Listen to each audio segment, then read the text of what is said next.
Prime Minister, on Ukraine, President Trump has signalled he's prepared to sell more weapons to allies to send to Ukraine. The Chancellor just referenced that, including Patriot missile systems. Will the UK be involved, and how much of a game changer will this be? And to the Chancellor, if I may, do you think President Trump is finally seeing President Putin for who he really is, and how much is that going to help Kyiv? On the question of Ukraine, obviously we've been working with our allies and with the US for a very long time now, but particularly intensely in recent weeks, to get to the position we're in now, where the President has made it absolutely clear that he wants Putin to move, and backing that up with capability, both military capability, as it were, but also economic as well. That is really important, and we are discussing it closely. We had a long discussion about it. Today we discuss it almost every time we meet.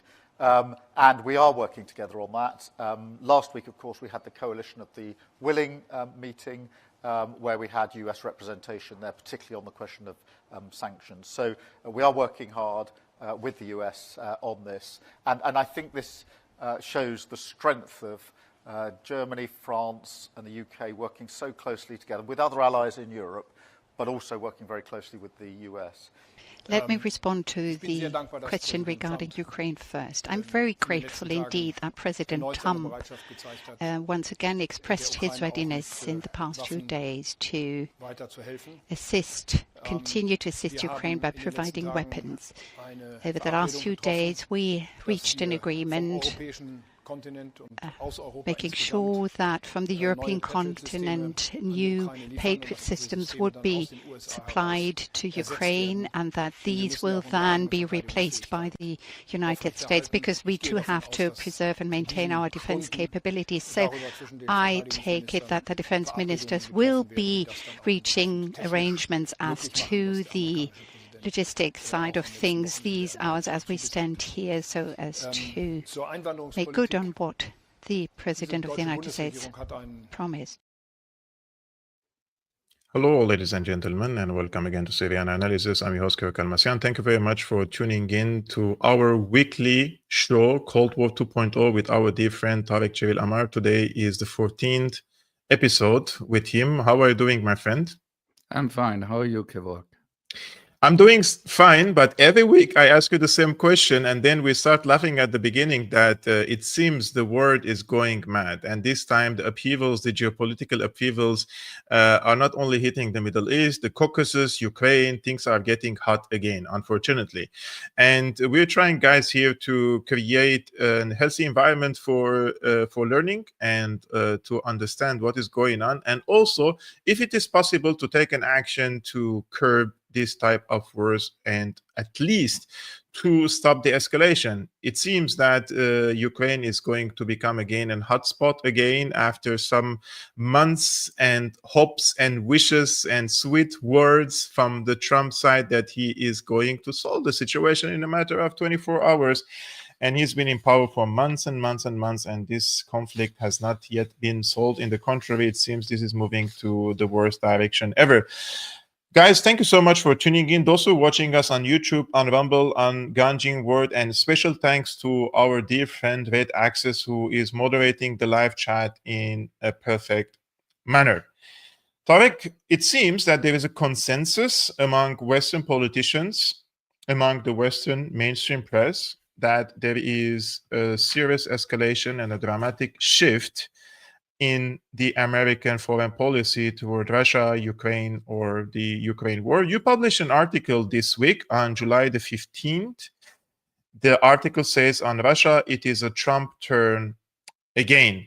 What is happening on the Trump side? What is this policy shift from the United States? Why it happened? Have we anticipated it, or there was something, let's say, surprising happened? We changed this narrative again into sending a new type of weapons, including the type of long-range missiles that they're talking about, the Patriot missiles. And now we see that the Germans and the Brits are excited again to move on the NATO wagon in Ukraine. So before I say a little bit more about why what I'm trying to explain in this article, what my argument is, I should respond to your most important question, which is what actually happened, right? And what happened in essence is that Donald Trump has come out, criticized Russia and its president, Vladimir Putin, personally, blamed the fact that there isn't a peace yet, or at least a ceasefire in the Ukraine war, on Russia and on Putin. I don't think that's fair, but that's what Trump has done. And then initiated two steps. One is he has prepared some weapon deliveries. They're actually fairly modest if you closely look at them, but they're interesting in that they are the first deliveries on which he himself will sign off. Until now, Ukraine was still receiving American weapons all the time, almost, with very few exceptions and interruptions. But these were still coming, as it were, out of decisions from the Biden period. So this is the first time that Trump has added, as it were, some arms of his own. So that's a change. And perhaps more importantly, he has also threatened Russia with not restarting, because it also never went away, but with escalating the economic war against Russia further. And in this specific case, Trump has in essence said, if there is no ceasefire and or peace, some sort of breakthrough within the next 50 days, then we will begin to sanction Russia heavily, even more heavily than before. This isn't that important, and everybody knows this, because the economic relationships between Russia and the US are actually very reduced anyhow. There isn't so much to sanction there. But there is a second aspect, which is that Trump has also threatened everybody who does business with Russia. So that's the famous idea of the secondary sanctions, where the US claims for itself the right somehow not only to punish a state it sees as an opponent, but to punish every other state who dares have a normal relationship with that state, right? So in concrete terms, this means if those 50 days are over, and if Trump keeps his word, which I don't think he will, but if he were to keep his word, he would then start putting 100% tariff, for instance, on Chinese trade or trade from China, because that would be his reasoning, in quotation marks. China is doing business with Russia. And similar things would happen, for instance, to Brazil and to India and to many other states, so-called secondary sanctions. Now, it's very important to understand that this hasn't started yet, right? Trump has chosen, we need to be aware of that, to insert these 50 days. There are even critics of Trump who want to be even more aggressive, who say, why are you waiting, right? So this is an interesting question in and of itself. Now, what does this actually mean, right? What does this really mean? We don't know. Please. That's what I argue in my article. When Trump was doing these things, when he took these steps, and that happened over basically 7 to 10 days, one after the other, there were people in the Western mainstream media and also some Western politicians, not everyone, who were celebrating this very loudly because they want to see a very aggressive course by the US against Russia over the Ukraine conflict. And they were essentially interpreting this as Trump has seen the light. Now Trump is going to be like Biden.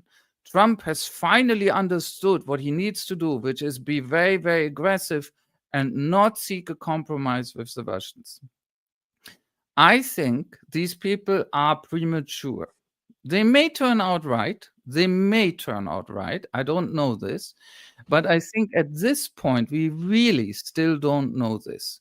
Because if Trump had wanted to make a really sharp, aggressive U-turn, real full-on confrontation with Russia, he would have taken different steps. For instance, like he would have adopted or let the Senate finally adopt the sanctions bill, the Über-Sanctions bill, the law in making, that is associated with the senators Richard Blumenthal and Lindsey Graham. And that is even more aggressive. It foresees, for instance, 500% tariffs to punish Russia and everyone else who does business with Russia. Same idea, but even more excessive. But instead, something very interesting happened. One day, exactly one day, after Trump made this turn, I think it was on Monday, I hope I'm not mistaken, the majority leader of the Senate, who is also a Republican inside Trump's party, came out publicly and said, oh, now that the president is moving in this direction, we do not need this Lindsey Graham, Richard Blumenthal bill, at least not for the moment. And he said, we are going to suspend work on passing this bill. Yep. One day later, Lindsey Graham went public. Almost nobody noticed. It wasn't very loud, but he did. And essentially said, no, no, no, I'm not happy. I want my bill to be kept alive, and I want us to work on passing it.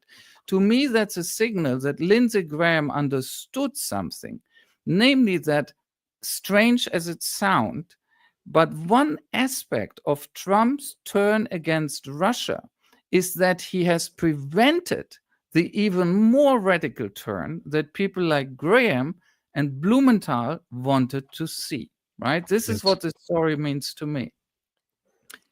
The second thing is that the 50 days are strange, right? I tell you about a Ukrainian member of parliament and sort of an activist, and I think she's a blogger as well. She's a very public figure. And she came out and commented Trump's turn in a way that may appear very counterintuitive to many in the West, because what she said is, oh, this is Trump in essence betraying us, betraying Ukraine, because in her interpretation, this was Trump signaling to the Russians, from now on, you have 50 days to finish the job. Right, to conquer Ukraine. And if you manage within the 50 days, you know, we don't have to discuss anything anymore. It's over. Now, I think that's an exaggeration. But I think it's interesting that somebody in Ukraine who's not totally insane, she's a nationalist and she has all these problems, but she's not delusional, could actually also have that response. Not at all thinking Trump has turned against Russia, but thinking, oh my God, he has turned actually against us, Ukraine, even more than before. It's counterintuitive, but there is that possibility. And then there's a third factor that hangs together with this. One has to understand one very important thing.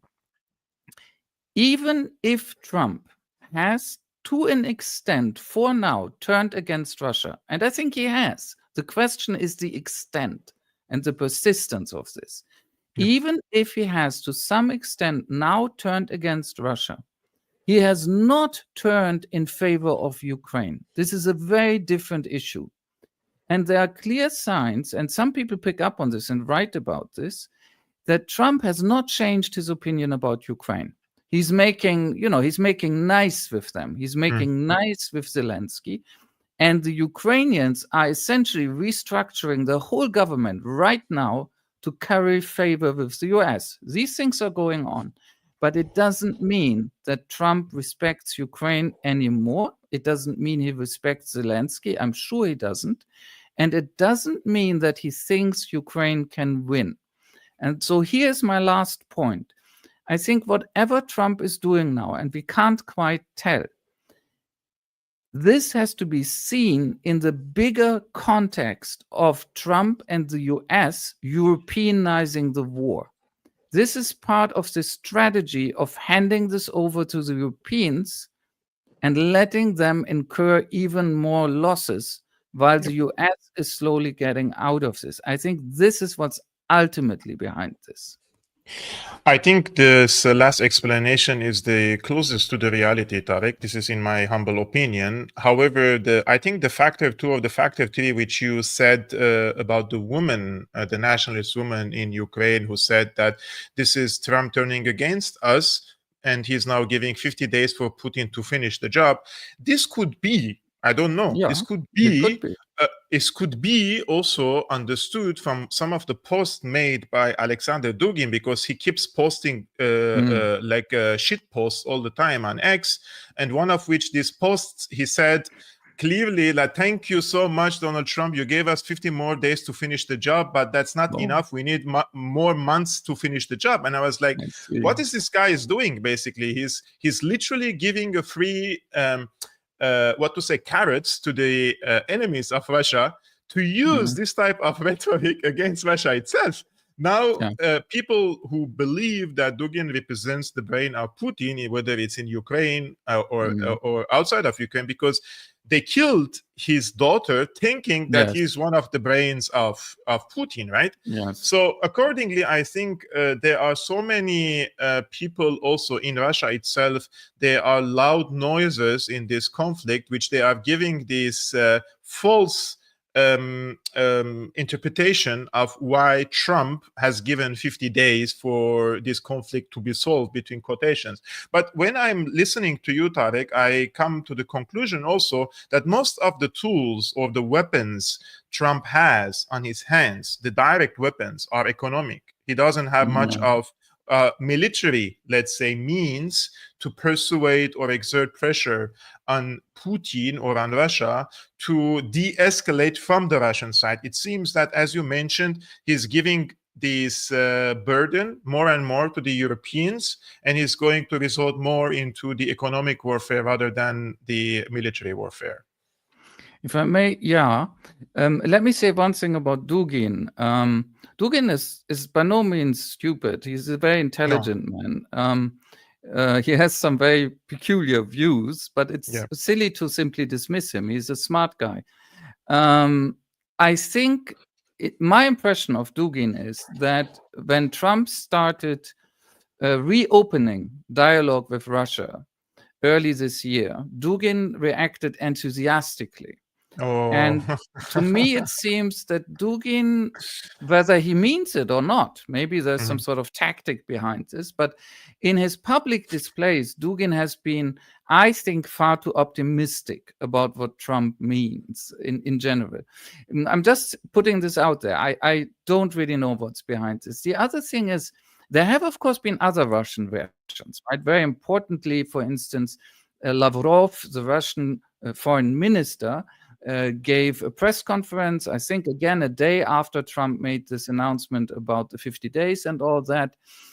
And it was very interesting to listen to Lavrov. And of course, this was hardly reported in the West, right? We don't care. But this was very important. This was like a number 2 guy in Russia, right? There's nobody more important than him except Putin, right?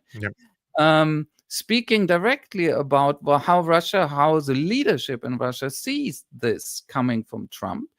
And my impression was that he was on one side signaling, we also don't know what this is. We take this seriously, but we will not overreact. We will not be provoked.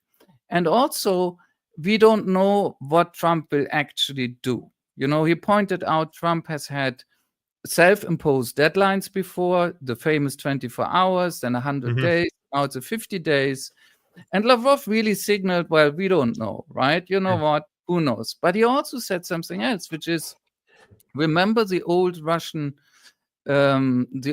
saying that if you try to dig a hole for others to fall in, you may end up in that hole yourself, right? And what he meant by that is something we haven't yet mentioned, which is, even if Trump were to go ahead with a massive re-escalating of economic warfare, as he has now threatened in a little less now than 50 days, it is very likely that, first of all, Russia would cope. They have coped with everything the West has thrown at them up until now. Let's remember, when people said, we are now going to engage in massive sanctions warfare against Russia, there were those stupid optimists, like, say, Andreas Umland, who's basically a spokesman for Ukrainian nationalism, posing as an international expert, who said, well, once we cut them off from SWIFT, everything collapsed. Nothing collapsed. Of course not, because the Russians adapted. They've adapted in their industry. They have adapted, we've talked about this before, across the whole economy. And even if we escalate again, on the side of the EU, we are now on sanctions package number 18. Number 18. This is how long this hasn't been working, right? Even if Trump adds another escalation, it will still not defeat Russia economically. But it will do great harm to the US, and it will antagonize all these countries hit with the secondary sanctions, China, Brazil, India, and so on. And in that sense, it would only do Russia a huge favor, because those countries wouldn't blame Russia, they would blame the US. Insofar as this is yet another threat to achieve the isolation of Russia, it is also bound to fail. It cannot possibly work. There is one. Yes, please go ahead, Tarik. No, there is one element I wanted to say, and that is the human factor in Russia, and that is the readiness to sacrifice from the people, sacrifice from the welfare, sacrifice from the economic, let's say, prosperity, or the daily leisures that the people usually enjoy in Europe vis-a-vis or compared to Russia. And I think the Russian people still have this collective memory of World War II. And I think that the Russian government, they have played their card very well with the people, trying to draw parallels between World War II and what is happening in Ukraine nowadays. And you see increasing number of people, despite some opposition to the Russian foreign policy in Ukraine, a big majority of the people basically started supporting Putin even more after the Ukraine war compared to the era before February 2022. Now, Tarik, yes, please go. Oh, if I may add one thing. It's not only World War II that does play a role, especially since Ukraine attacked the Kursk region, which was a stupid idea, right? Because they invaded Russian territory. The other thing is the 90s. I know Westerners don't like to hear it, but Russians do remember, it's deep in the political DNA now, that in the 90s, the West devastated Russia. The West didn't do this alone. The Russian elites then had a share in this devastation as well, but the West treated Russia like shit in the 1990s. This isn't just a myth. This isn't a Putin talking point. This is reality. And Russians remember this. So this appeal that the West is trying to make, we are going to squeeze you economically, and you please get rid of your government so that we can come in and somehow take over, right? So people we like. It's not working. Russians don't trust the West, and they're absolutely right not to. That's very true, actually. I forgot about the era of the 90s when the Russians had a really devastating economic conditions. And back then, the Russian social fabric was also almost disintegrated because of the misery. Because of the misery, economic misery, and many people fled the country and left for economic opportunities around the world. And when you meet a Russian now, like I meet Russian people also here in Germany, and you hear them talking really nicely about their country again, and that there are opportunities even in Russia, and they're thinking of going back to Russia again. I think this shift also matters, that the people's mood and where they stand has also reshifted in favor of their country. Tarik, there is also, I mean, today we're going to we spoke about now Ukraine and Russia. There is a new spot, it seems, being prepared. The other day I was on RT International to comment on what is happening in Syria, and the host mentioned Azerbaijan and United States and the other countries in the region, and he said the MI6 is preparing for a new front line in the Caucasus. And in this case, Tom Barak, so I'm now pronouncing his name correctly. Do you know what this Barak means, Tarik? I also didn't know. It means shiny. Because is it related to Baraka? No. He's from Lebanon, and yes, I know. the Arabic word is barak, which means shiny, and there is nothing shiny about him. The other day, one of my guests says there's nothing shiny about his baldness.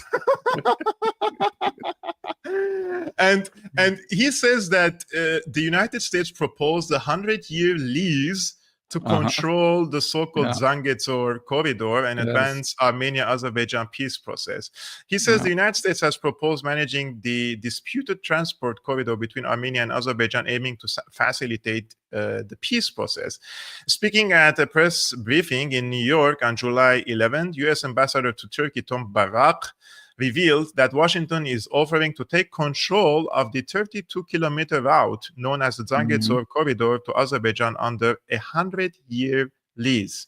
While Armenia and Azerbaijan reached a preliminary peace agreement in March, key sticking points remain, chief among them the corridor that would link mainland Azerbaijan with its enclave Nakhichevan via Armenia's southern Syunik province. Azerbaijan has pushed for the route to be outside of full Armenian jurisdiction, citing concerns over guaranteed access. Armenia, in turn, rejects the use of the term Zangezur corridor, viewing it as an irredentist claim on its sovereignty. In any ways, those are two, let's say, issues between Armenia and Azerbaijan. I want to put this aside. I want to focus on the American and the British role here. Why would the Americans or the Brits have an interest in leasing this corridor for 100 years? This is directly on the border with Iran. It's like it's on the border with Iran. It's like America is going to be on the border with Iran. Well, that's why. That's why. And there were peacekeeping forces of Russia there who were forced to leave in 2023 after the war, or the second war in Nagorno-Karabakh. Correct me if I'm wrong, but it looks to me that the US and the collective West are taking bold measures and steps ahead on the chessboard and coming closer and closer, and not only towards Russia, but also towards Iran in this case. Yeah, definitely. This, and it's, I think, connected to a larger project called the Middle Corridor, which is supposed to connect Southeast Asia and China, and partly already does. Actually, it exists already. It works to an extent to Europe, but cut out Russia. That's the basic strategic idea behind the Middle Corridor. And the Middle Corridor doesn't have this route yet, but I think if this Zangezur scheme were to come into effect, it would probably be integrated into it. So there's a huge strategic significance, these sort of politics of corridors that are extremely intense right now in different parts of the world. And you're absolutely right. This is a move that threatens both Russia and Iran very, very clearly. And of course, the United States would sooner or later use it to make mischief in either one or both of these directions. I find it interesting also that when you go back in time, in 2020, a similar idea existed of a corridor also in that very southern area of Armenia, right? But in 2020, the idea was that if outsiders had to run it, it would be Russian peacekeepers, right? This was never realized, but the idea was it would be the Russians, if not the Armenians, who would run this corridor. That was never realized, and it's very telling that now things have shifted so far. Russia has lost so much ground, really, that the same or very similar scheme is being discussed, but the place of the Russians is supposed to be taken by an American company, because this is how this is supposed to work in the end. It's not even simply the American state. Of course, it will be the American state in the end undercover, but on the surface, it is supposed to be done by a private company, as Americans sometimes also love to exert their power, right? And this would give them all sorts of leverage. There would be Americans on the ground, of course, who would have to be defended against threats. They could engineer provocations. They could invent whole incidents. And we know that the Americans have done all of this in the past in various parts of the world. They're absolutely capable of this once they have a foot in the door. For Armenia and Azerbaijan, the Azerbaijanis may not know this. I think this is also very dangerous. They'll be astonished what happens if you let Americans get so close to you. But it is an extremely dangerous and sensitive, and I agree with you, it is a tellingly bold scheme. It's like they're really now openly saying, we have taken over here, the Russians are out, this is now also our place.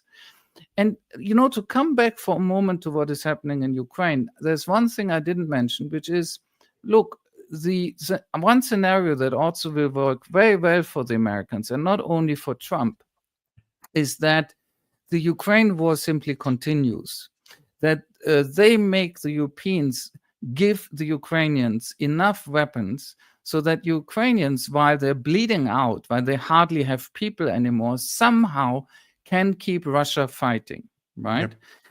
If that happens, one great advantage for the Americans in the cynical way in which they look at the world is that Russia keeps being busy in this particular part of the world.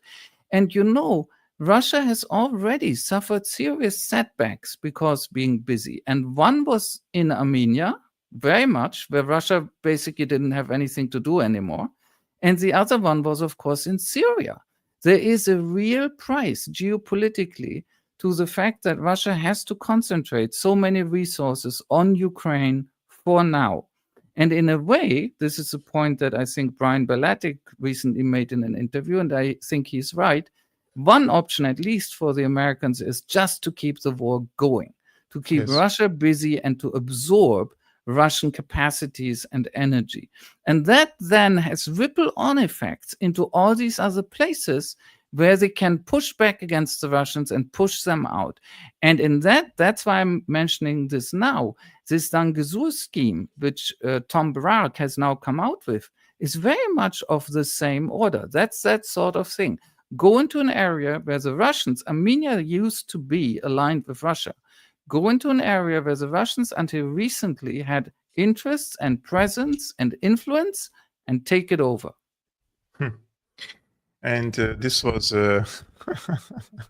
so predictable in 2018. I remember in 2016 when the first time Azerbaijan tried to reclaim Nagorno-Karabakh, and they failed because Armenia had a strong relationship with Russia and also very good relationship with the United States. So they brought diplomatic pressure and military pressure from both sides on Azerbaijan to stop this. And then in 2017, coincidentally, all of a sudden protests erupted in Armenia. It was called Electric Yerevan. And it looked like to me some sort of a color revolution is being cooked up there, So I started warning against it. And I was, of course, called a conspiracy theorist back then. And 2018, the color revolution blew up in Armenia. Yeah. And surprise, surprise, guys, in 2025, Armenia finds itself in the same alliance with Azerbaijan. Now, you couldn't even believe that 5 years ago, and this time against its strategic ally, Russia in this case. But guys, this is a weekly show we do with our dear friend Tarik Cyril Amar, and we do it every Friday, 5 p.m. Central European Time, 11 a.m. Eastern American Time. This show is called Cold War 2.0.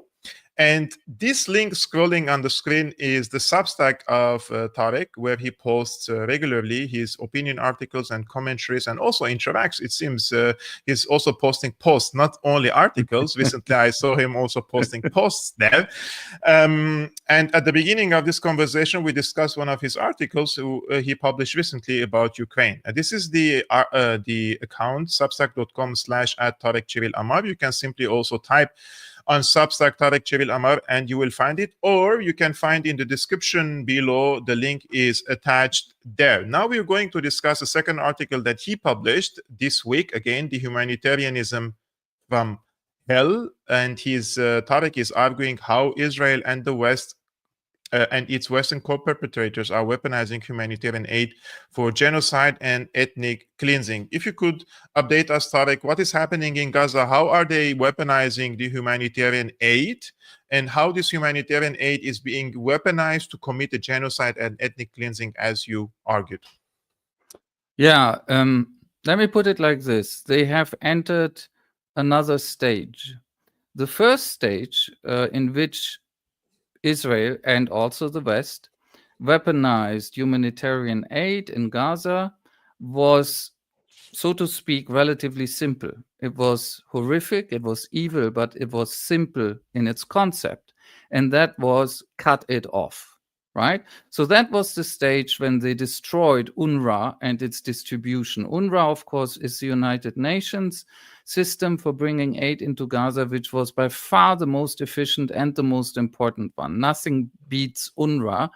And that's why the Israelis, from the beginning of this genocide, have worked to destroy UNRWA, and they have unfortunately by now succeeded. This has been an extremely violent process, as most things they do. They have killed at least almost 400 UNRWA staff in the process. 400? Almost 400. It's the last figure I've seen is something like 339, 69. I'm very sorry, I can't remember it, but it is between 300 and 400.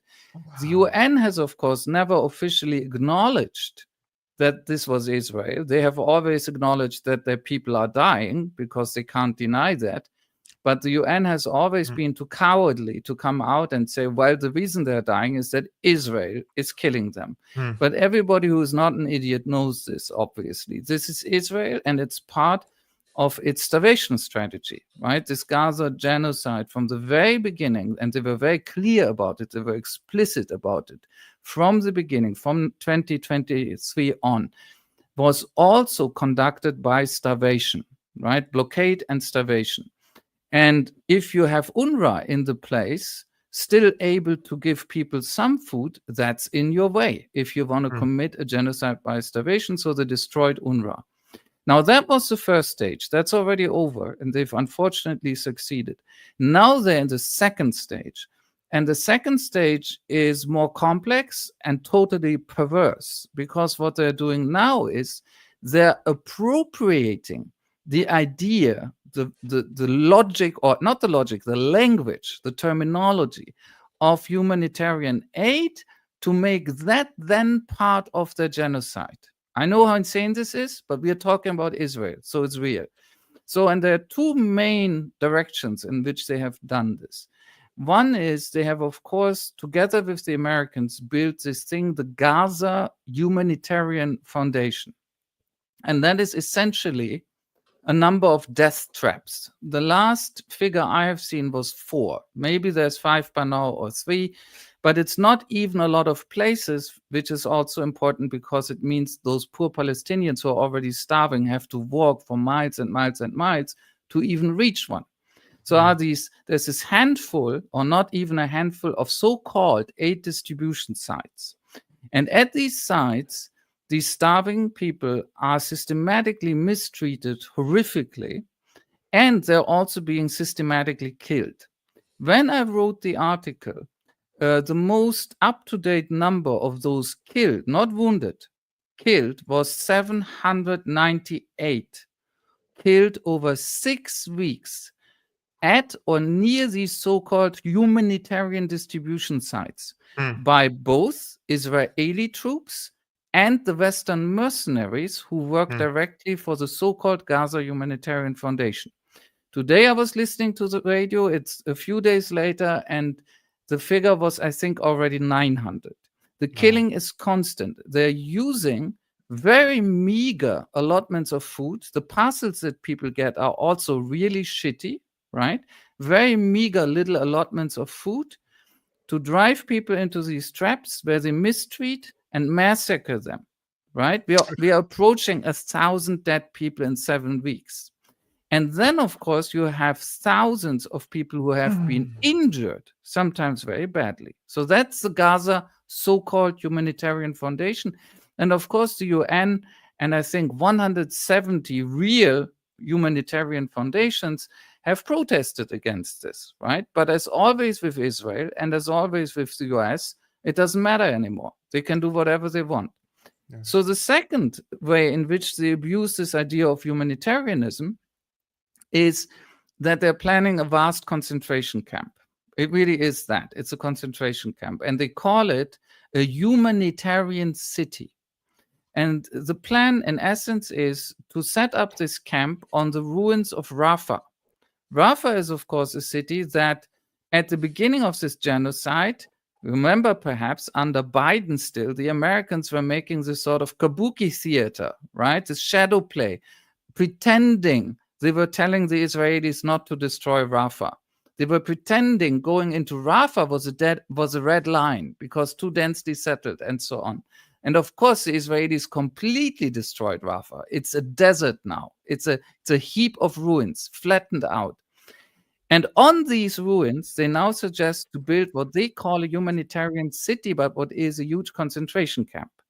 The ultimate plan for this camp is, and they've been very clear about it, the Israeli defense minister in particular, a man called Israel Katz, is to drive all surviving Palestinians into this very small area. Everybody who stays outside then can be killed. Total free fire zone outside, right? I mean, it's a free fire zone now, but they want to make it even worse. And then once these Palestinians are inside the camp, there will be two ways out for them. One is what the Israelis are talking about, which is leave Gaza. So it turns into deportation mechanism. Voluntarily. Yeah, voluntarily, right? We put you into a concentration camp, we starve you, and now you can volunteer to leave the camp. Yeah, great. So to leave Gaza, so it's an ethnic cleansing tool, or in essence, to die there, because they are not supposed to go back into Gaza outside this camp. Everybody in the world who is not a complete idiot or Zionist mercenary understands what this is. People have talked about it. Even in the West, some people have understood what this is immediately. And it is even worse than it appears at first sight, horrible as it is at first sight, because consider that in 2003, it was a very well-known, authoritative Israeli scholar, a sociologist called Baruch Kimmerling, 2003, who said Gaza is the largest concentration camp ever. That's a direct quote. Gaza is the largest concentration camp ever. That was before the blockade that began a few years later. Even then, that's what an Israeli sociologist had to say about Gaza. So what they've done now is they have been committing a genocide inside this concentration camp. And now they're telling the survivors to get into an even smaller concentration camp inside the concentration camp, so that from there they can be ethnically cleansed.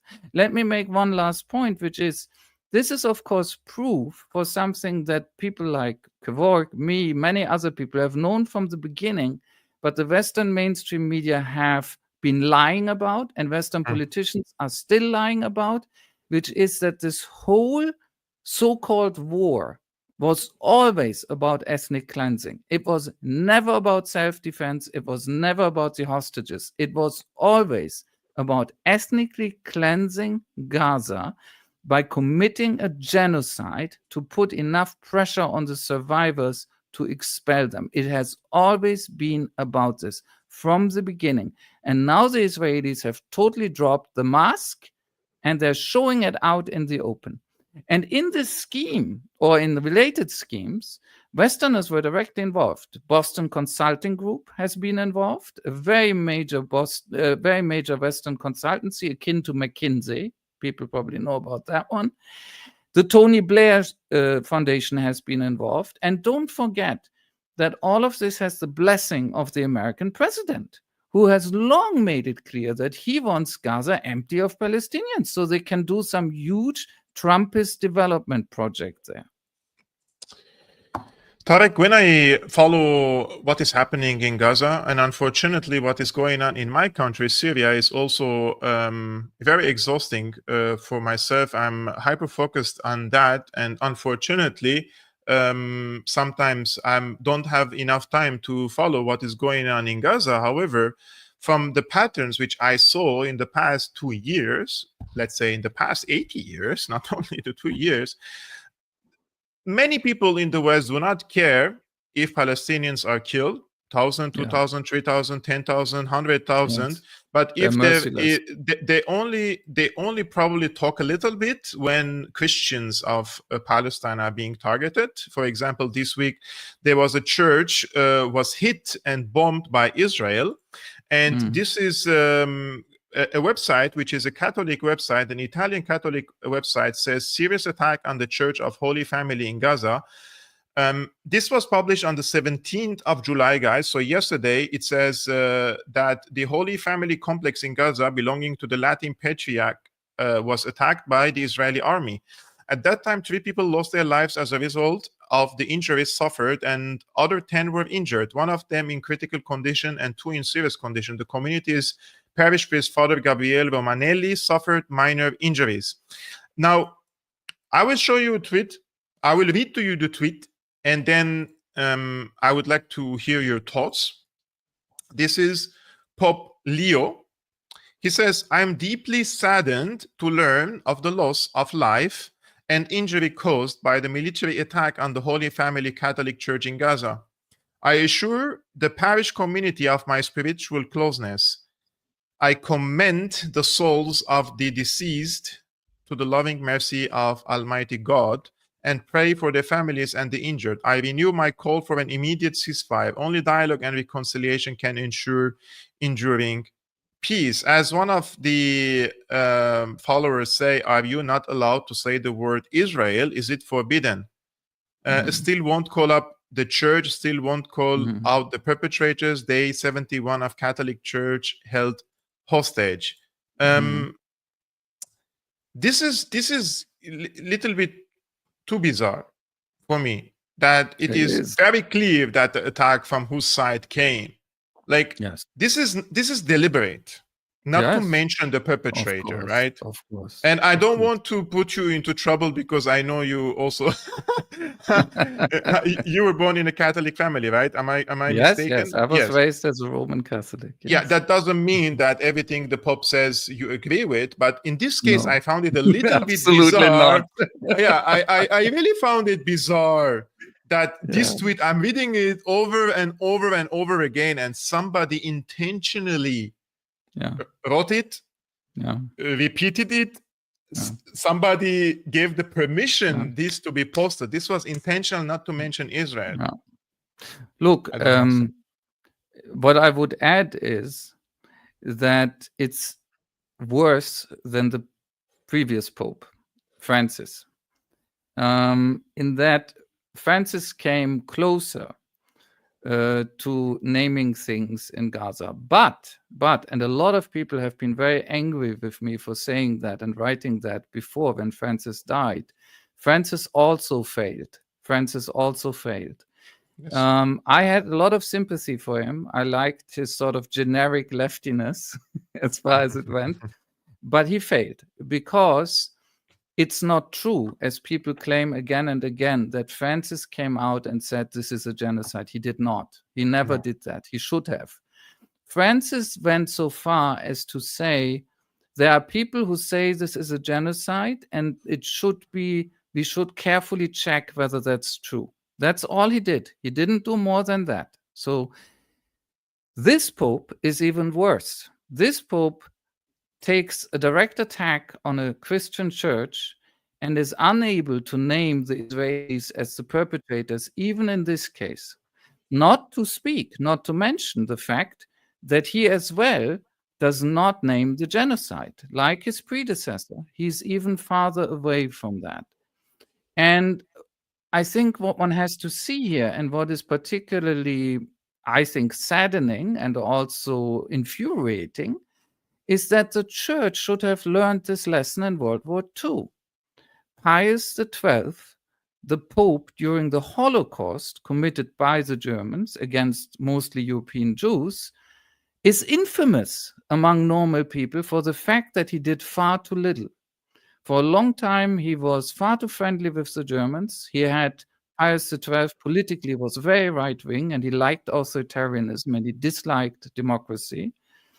And he was somehow of the opinion that he could not come out, or he would not come out openly against the mass murder of the Jews, even at its peak. And he should have. And he should have. He should have told German Catholics, you cannot participate in this because it's a horrible sin. You must not participate in this, and you cannot support a regime doing this.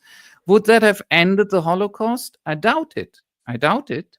But it may have had some effect. It may have helped hide Jews, for instance. It may have inspired some Christians to help persecuted Jews, and so on.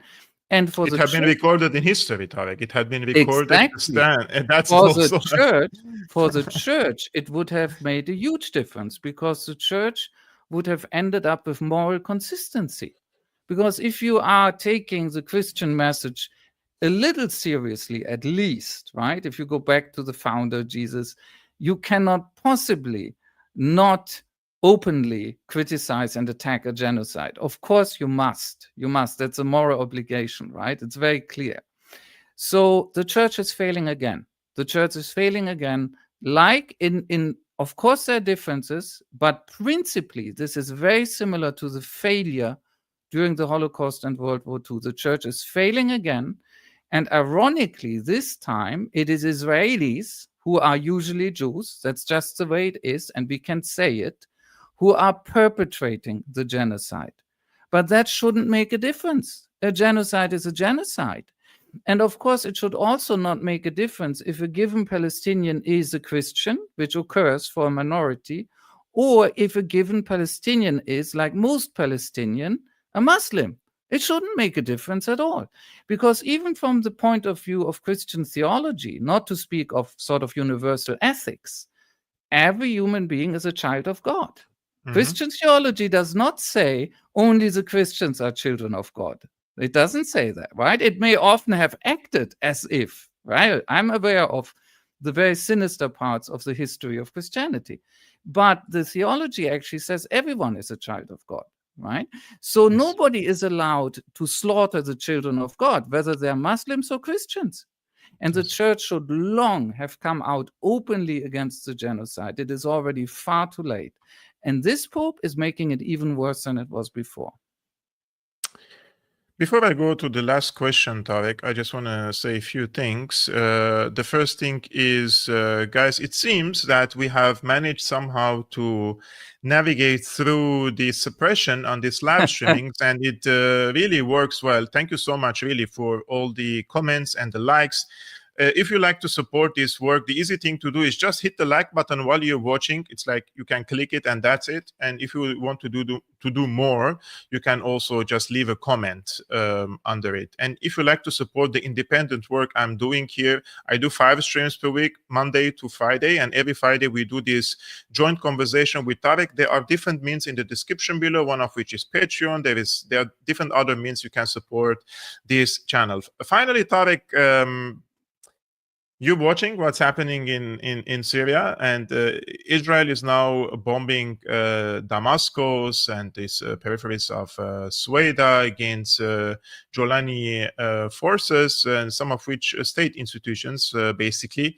What has changed all of a sudden? Jolani returns from Baku. The attack happens against Sueda. Israel intervenes. Now Israel is the officially declaring itself as the savior of the minorities in Syria. Like, it looks like Israel is winning again in Syria by presenting itself as a power that protects the people and not destroys Syria. Yes, I mean, before I say anything, Kevork, I mean, let's be honest here. You are the expert in Syria, right? So this is one occasion where I feel like playing the question back to you. No. But okay, I'm playing by the rules, so I'm going to say something, but very shortly, because I really think I've seen your interview on RT. I've seen some of your other statements on this recently, also on this show, and I've learned a lot from you, right? So, my impression, my personal impression, right, from a much less expertise than yours, it's just a fact, is that Jolani may have overreached. He may have been trying to do something in Sueda that went too far for the Israelis. They wanted him as a puppet, but they felt that the puppet was getting out of control, so they knocked him down. The other possibility is that they laid a trap for him, that they actually encouraged him to send his slaughterers into Suwaida against the Druze, and then like they Saddam knocked him down. Hussein when they pushed him into Kuwait. Like Saddam Hussein when Yeah, they pushed him into Kuwait. Yes, indeed. Not that dissimilar. I want And to then, say of just one course, thing, Tarik. There is an Arabic saying for this type of personalities. Sorry for the words, guys. For those who understand Arabic, it says "Idfusho shuf ma ajhasho," which means push him and see how much of a donkey he is. It's like just put. I'm sorry, we should be laughing because it's also terrible. But yes. And then, let me say one thing. I think I've seen some people who have reacted to this on social media in a very, I think, superficial way. And they have basically said, oh, you were all telling us that Giuliani was working for the Israelis, and now see what they're doing to him. So that cannot have been true. And my answer, yeah, right. I know, you're laughing too. My answer to that would be, are you insane? Of course, the Israelis can have used him for years and now destroy him. Do you think the Israelis are grateful? Do you think they owe him anything just because he has been their tool? So the real question to me is, and I don't know the answer, you might know an answer to that. Are they after his skin? Are they trying to get rid of him entirely and then completely destroy the state even now? Or are they trying to knock him into shape, diminish him further? He's already very diminished, and then keep him under even tighter control.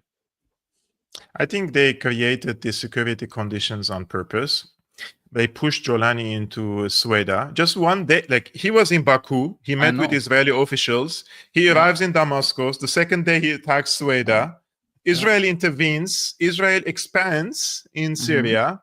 They bomb his. They kill 300 of his soldiers on the way to Suwaida.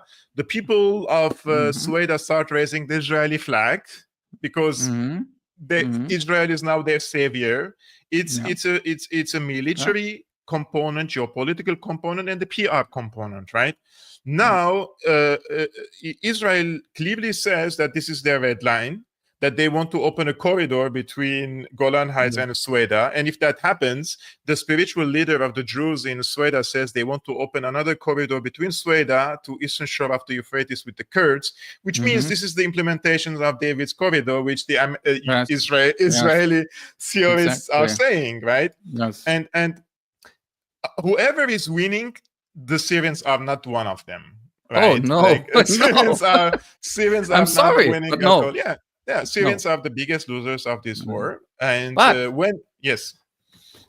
me say one thing. I mean, look, again, it's not really my place, but if you ask me, who I have an issue with, Syrians who ended up in this trap and may have celebrated Giuliani and not understood what was being done to them, or Westerners who applauded all of this.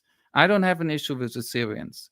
And the reason simply is that I cannot even imagine being in their situation, right? Under so much pressure, under this enormous regime change campaign that was called a civil war for over a decade, under massive economic sanctions. I wouldn't know if I could think clearly in this condition. Probably not.